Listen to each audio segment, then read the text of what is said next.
Olá, meu nome é Tiago Brandão. Você ouvirá agora uma nova entrevista promovida pelo Hospital do Coração do Brasil, em Brasília. Hoje conversaremos sobre o diagnóstico de arritmias com a doutora Patrícia Rueda, cardiologista e arritmologista do hospital.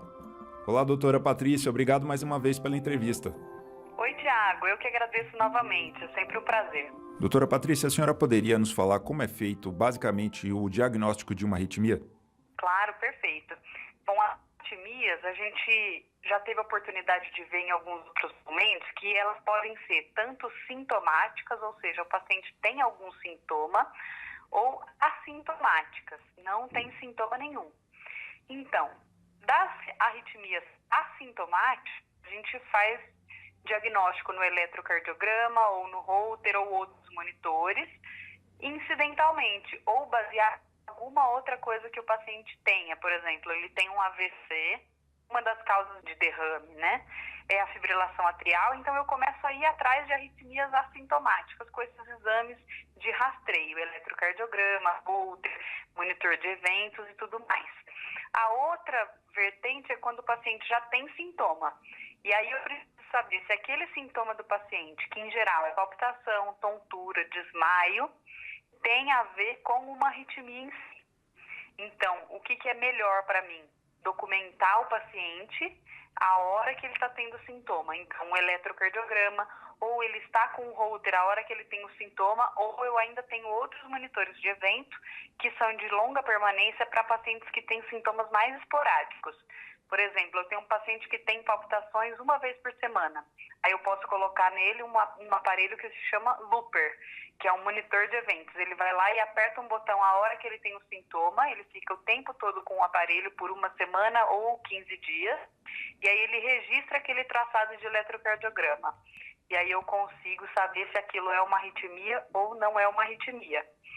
Ou ainda, para pacientes que têm sintomas ainda mais esporádicos ou sintomas muito graves, como desmaio, que eu estou achando que pode ser uma arritmia grave, também existe um Looper implantável, que é como se fosse uma tampinha de caneta, o tamanho de uma tampinha de caneta, que eu implanto no paciente embaixo da pele, e ele fica monitorizando o coração do paciente continuamente por até 3 anos e meio. E aí, de tempos em tempos, eu interrogo esse aparelho com uma outra maquininha, ou quando o paciente tem sintoma, e aí eu vejo se aquilo é uma arritmia ou não. A senhora poderia falar um pouco mais para a gente sobre o eletrocardiograma e o Holter? Claro, então, a gente tem o eletrocardiograma, que é o mais simples de todos. O paciente deita numa maca, coloca os eletrodos no tórax e nos braços e registra um traçado de eletrocardiograma. Aquilo ali é 2 segundos, 3 segundos de batimentos cardíacos, certo? Eu posso ver aquela foto naquele momento do paciente.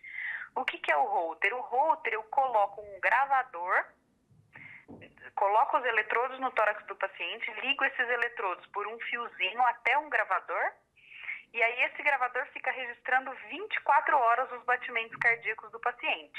Então eu sei como está o batimento cardíaco dele quando ele dorme, quando ele acorda, quando ele se alimenta, quando ele tem algum sintoma, quando ele faz algum tipo de exercício, sobe escada, desce escada.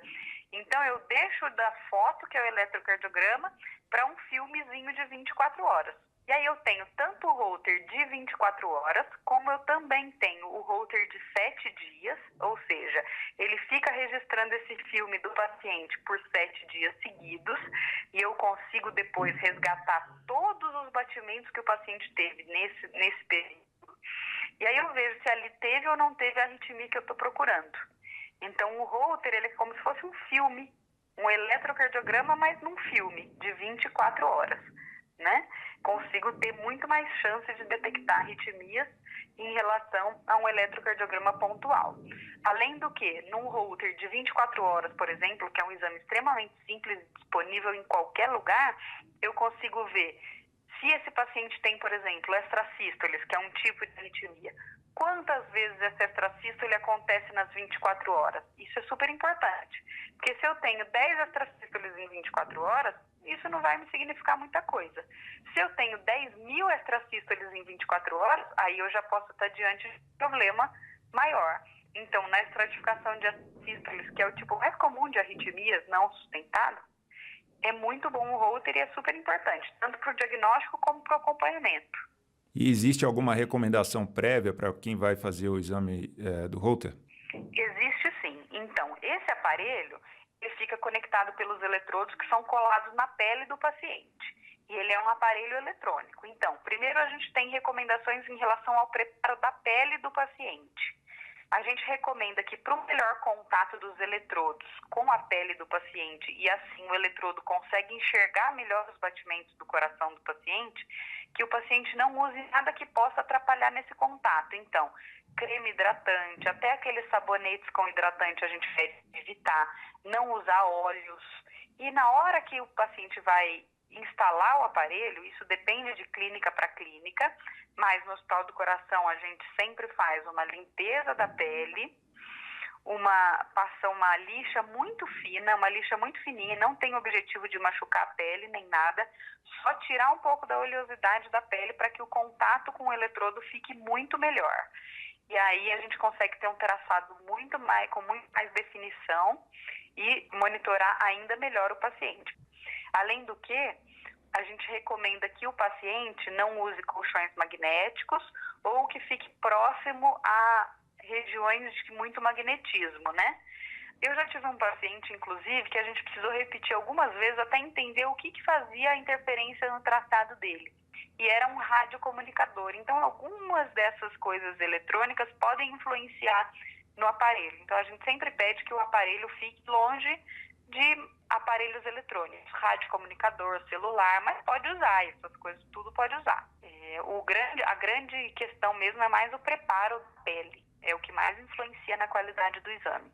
E aí, dependendo dos resultados indicados no Holter, há a possibilidade de o médico requerer, então, um monitor de eventos. Isso aí, na verdade, vai depender de se esses exames menos invasivos e mais tranquilos, de ou eletro ou 24 horas, foram suficientes para o diagnóstico da arritmia do paciente. Se a arritmia for mais esparsa, for mais difícil de fazer o diagnóstico, aí ele pode lançar a mão do Holter de 7 dias. A principal indicação do Holter de 7 dias é quando o paciente teve AVC, derrame, e a gente não sabe a causa. A gente suspeita que seja uma arritmia, mas que não foi possível documentar no eletro ou no Holter de 24 horas.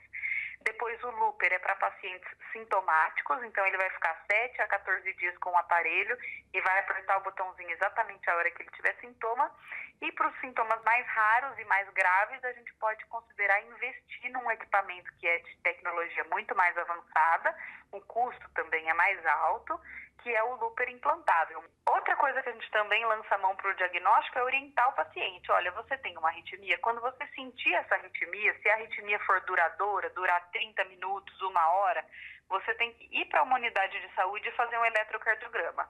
É uma outra alternativa também, mas aí depende do paciente estar mais perto de uma unidade de saúde e ele precisa ter sintomas por um tempo mais prolongado, para dar tempo de ele chegar em algum lugar. E existe ainda uma outra opção, que é a mais invasiva de todas essas que a gente já comentou até agora, que é o próprio estudo eletrofisiológico diagnóstico. Então, esse estudo eletrofisiológico é como se fosse um cateterismo. Entra com uns fios para dentro do coração do paciente, faz um mapeamento de toda a parte elétrica do coração do paciente. A gente coloca esses catéteres dentro do coração do paciente, mapeia como que é a condução elétrica dentro do coração e aí eu ainda faço alguns estímulos para ver se aquele coração daquele paciente é muito suscetível a algumas arritmias mais especiais. É lógico que eu vou lançar a mão do estudo eletrofisiológico quando eu já tenho em mente um tipo de arritmia ou quando, através de todos esses exames, eu não consegui fazer o diagnóstico. Nós conversamos com a doutora Patrícia Rueda, cardiologista e arritmologista do Hospital do Coração do Brasil. Doutora Patrícia, muito obrigado pela entrevista. Até a próxima, Tiago. Um grande abraço. Para saber mais sobre tópicos de saúde do coração, acesse o site do Hospital do Coração do Brasil, hcbr.com.br.